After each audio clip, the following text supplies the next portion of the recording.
Hey everybody, Raphael here, back again. It's been an absurd amount of time since I last posted. Just me being honest, I've been putting my energy towards other things. You're probably tired of hearing that one, but once again, I am sorry. Darfrog 3D had a hell of a summer, and I've had a hell of a semester at the good old Bowling Green State University. Still there. Just got next semester, and then I'm out. And I also got to learn door-to-door energy sales this semester, so that was fun. But last I checked, I owe all of you an update on the Matterport GeoCV lawsuit.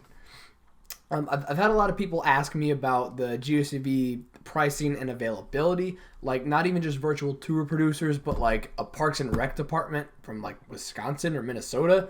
I talked to them about GeoCV, so I guess there's not enough information out there for people that look into GeoCV and like what kind of state the company's in. So I'll cover a couple of details of what's happened over this year, but here's the short answer.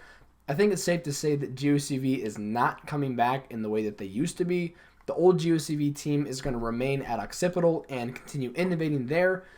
So while legally it was just a settlement, Matterport won this whole thing. Whatever, it's just business. But the good news is that the virtual tour and spatial computing industry is going to the moon in terms of accessibility, and with apps, because of the apps being built around the new iPhone's LiDAR sensing capabilities. So the result of the lawsuit is said and done, so like I said, I'll definitely go over that, but I want to focus mostly on what it means for people who want the technology still and for people who already have it. So I'm going to pop the old intro and we'll get started.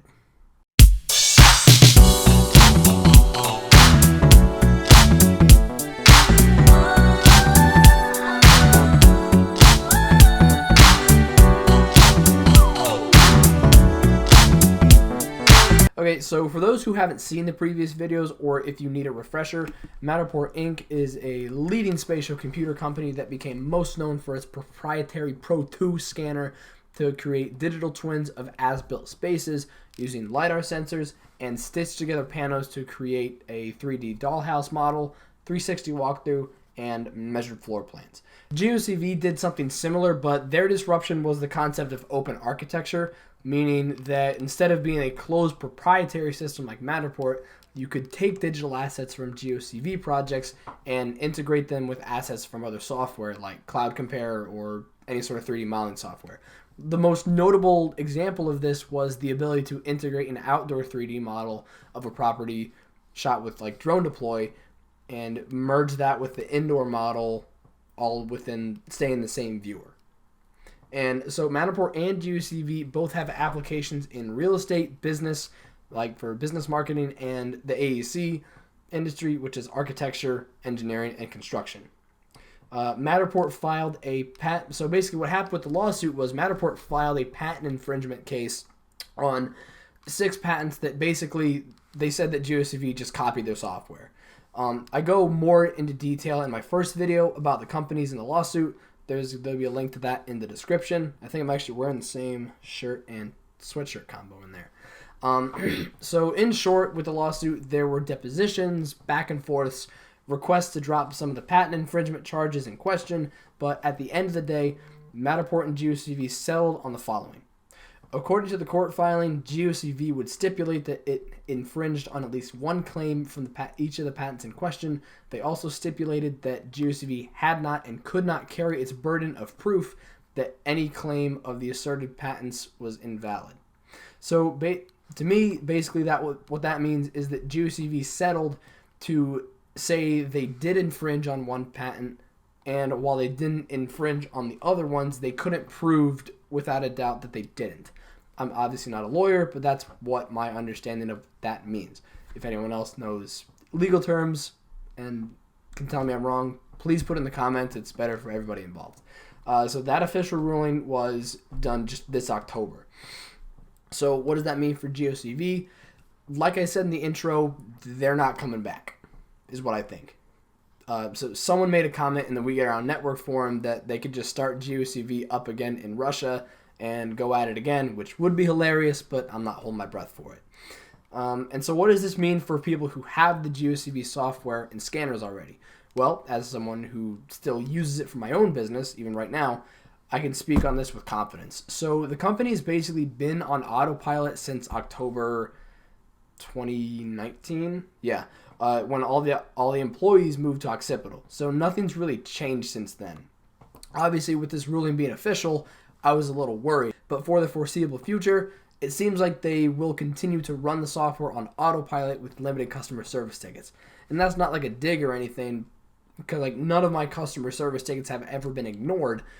They still answer them, but obviously if there's a really complex developer-related issue, I probably won't be able to do much about it.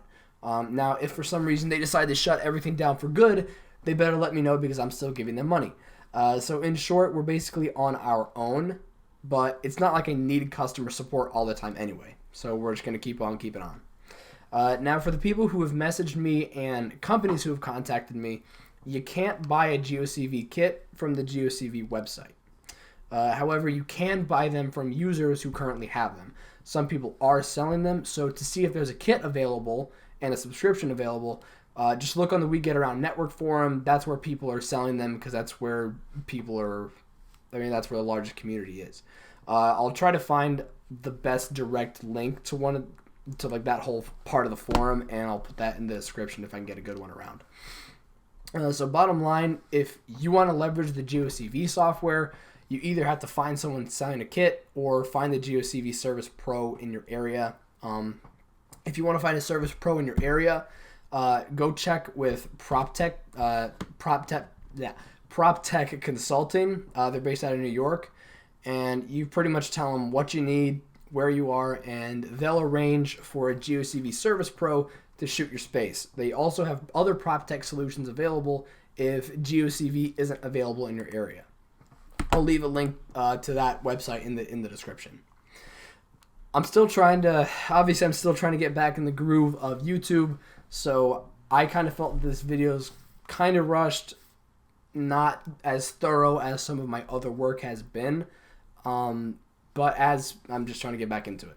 But as always, my email and social channels are always open for one-on-ones if you want to discuss things further or if you had a question, whatever. But it's something to leave you with. So knowing now that if you decided to take on GeoCV software, that I think it'd be considered a risk because there's a lot of uncertainty, but it's still fully functional, would you still buy it off of a reseller? Because obviously there is a market for it. Even with the lawsuit, people are still buying them. So I just want to know if you, knowing that risk, do you think GeoCV is still worth it? So you can shoot that in the comments, DM me, whatever. I'm just curious to see what people think. So that's all I have for now. I hope you guys are all staying safe and doing well and staying safe. I'll see you guys next time. See ya.